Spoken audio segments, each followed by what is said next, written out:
ഒരു ആവറേജോട് വേറെ ഒന്നുമില്ല, പടത്തിലൊന്നും പറയാനില്ല. ഒരു നല്ലൊരു തീം നന്നാക്കി എടുക്കാവുന്നൊരു പടമായിരുന്നു. റീൽ സ്റ്റോറി അതാ പറഞ്ഞത്, റീൽ സ്റ്റോറി നന്നാക്കി അതുപോലെ നന്നാക്കി. ഇതൊരു മസാലയാക്കി കളഞ്ഞു. ഒരു മാസ് മസാല പോലെ ഉണ്ടാക്കി കൂട്ടിക്കുഴച്ച് അമിത BGM ഓരോരുത്തരും ഭയങ്കര BGM. അതൊന്ന് തലവേദന എടുക്കും. അത്രയും ഒച്ചപ്പാടും ബഹളും ഒരു ചെറിയ കേസിലേക്ക് ഇത്രയും വലിയ ഹൈപ്പ് കൊടുക്കുന്നില്ലെന്ന് മനസ്സിലാകുന്നില്ല. നന്നാക്കി എടുക്കുന്നൊരു പടമായിരുന്നു. അല്പമൊക്കെ ദിലീപ് കുറേ കൂടെയൊക്കെ സെലക്റ്റീവ് ആകണം, അല്ലെങ്കിലേ ഒരു പെർഫോമൻസ് കാണും. പക്ഷേ ദിലീപിന് കഥയെ തിരഞ്ഞെടുക്കാനുള്ള ഒരു പെർഫോമൻസ് നല്ലൊരു ടീമിലേക്ക് വെച്ച് ദിലീപ് നന്നാക്കിയ ദിലീപ് പിന്നെ പറഞ്ഞു. പക്ഷേ ഇത് എന്താ കാണിച്ചു വെച്ചേക്കുന്നേ ഉണ്ടെന്ന് വെച്ചാൽ ഒന്നുമില്ല. അതിനകത്തൊരു പോലീസുകാരനെയൊക്കെ എടുത്ത് നല്ലൊരു ഒരു സെലക്ട് ഇല്ലാത്തൊരു പോലീസുകാരനെ അതിൻ്റെ ഡബ്ബിങ് പോലും ശരിയായിട്ടില്ല. ഒക്കെ ഒന്ന് അവരെ ഇത് കാണാമെന്നുള്ളൂ കേട്ടോ, വേറെ ഒന്നുമില്ല. One of the best movies of 2024 എന്ന് പറഞ്ഞാൽ നിങ്ങൾ വിശ്വസിക്കുമോ? JK എൻ്റെ പൊന്നോ പടം എനിക്ക് തീരെ വർക്കൗട്ടായില്ല. ബേസിക്കലി പറഞ്ഞാൽ സ്റ്റാർട്ടിങ് മുതൽ ഭയങ്കരമായിട്ട് ക്രിഞ്ചടിക്കാൻ തുടങ്ങി. പിന്നെ സ്റ്റാർട്ടിങ് സീൻ മുതൽ എൻ്റെ വരെ BGMൻ്റെ അയ്യറുകളിയാണ്. അതായത് നമ്മൾ പഴയ ചെയ്തറിയില്ല, ഒരു ബോംബ് 2 ബോംബ് അല്ലെ മൊത്തം സ്മോക്കിന് വരെ മൊത്തം BGM.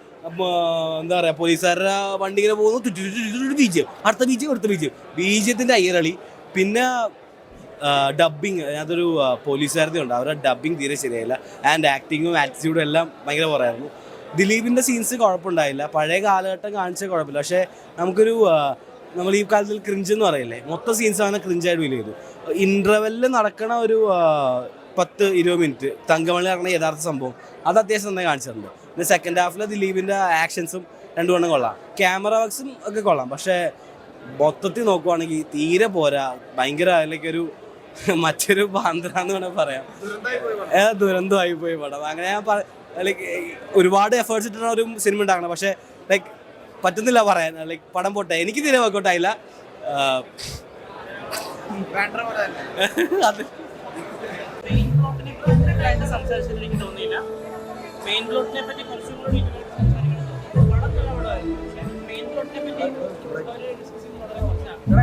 നല്ല സിനിമ, നല്ല സിനിമ. പടം അവിടെ പടം ദിലീപേട്ടൻ വൻ തിരിച്ചു വരാണ്. നല്ല പടം, ആവറേജ് പടം.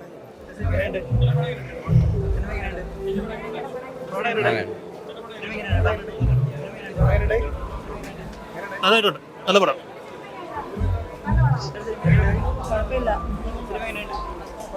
നല്ല പടം, നല്ല പടം.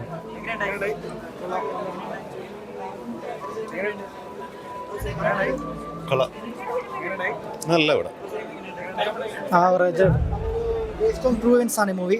പിന്നെ അത് ലാഗൊന്നുമില്ലായിരുന്നു, കാരണം ഇതൊരു ട്രൂ ബേസ്ഡ് സ്റ്റോറി ആയതുകൊണ്ട്. പിന്നെ ഇത് നമുക്ക് ഒരു ക്ലാസ് പടം മാത്രമല്ല, മാസ് പടമാണ്. പിന്നെ പറയുകയാണെങ്കിൽ ദിലീപിൻ്റെ ഒരു കംബാക്ക് എന്ന് പറയാം. കാരണം വെച്ചാൽ പ്രീവിയസ് മൂവീസ് കമ്പയർ ചെയ്യുമ്പോൾ ഇതൊരു നല്ല മൂവിയാണ്, നല്ല അടിപൊളി മൂവിയാണ്. പോരാ, കുഴപ്പമില്ല, നല്ല നല്ല പടം. ദിലീപേട്ടൻ്റെ കുറേ നാളുകളായിട്ട് നമ്മൾ കാത്തിരുന്ന ഒരു അതിശക്തമായിട്ടുള്ള ഒരു അവതരണമായിരുന്നു. രതീഷ് രഘുനന്ദൻ എന്ന സംവിധായകൻ്റെ 2ാമത്തെ ചിത്രവും പ്രേക്ഷകരെ ഏറ്റെടുത്തെന്ന് തന്നെ പറയാം. തീർച്ചയായിട്ടും നല്ലൊരു ചിത്രമാണ്. നമ്മുടെ ദിലീപേട്ടൻ്റെ ചിത്രം കണ്ടു.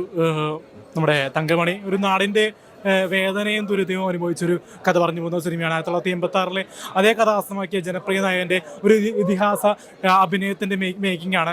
ഗംഭീര വേർസ്റ്റൈലായിട്ടുള്ള ഒരു ആക്ടിംഗ് ആണ് ദിലീപേട്ടൻ ചെയ്തിരിക്കുന്നത്. അപ്പോൾ ഒരു അത്ഭുതകരമായിട്ടുള്ളൊരു പുതുതലമുറയിലെ ഒരു അഭിനയമാണ്. ഗൗരവമായിട്ട് സീരിയസ് ആയിട്ട് ആദ്യം മുതൽ അവസാനം വരെ എൻഗേജിങ് ആയിട്ടും സീറ്റേജ് ആയിട്ടും കാണാൻ പറ്റുന്ന ഒരു ഗംഭീര ത്രില്ലർ മൂവിയാണ്. ദിലീപേട്ടൻ്റെ കരിയർ ബെസ്റ്റ് സിനിമയായിരിക്കും. Okay, thank U.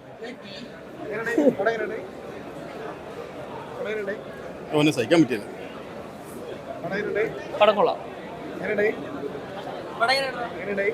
സുഖമില്ല, കുഴപ്പമില്ല, കുഴപ്പമില്ലായിരുന്നു, കുഴപ്പമില്ല, കുഴപ്പമില്ല, കൊള്ളാം, കൊള്ളാം, കൊള്ളാം.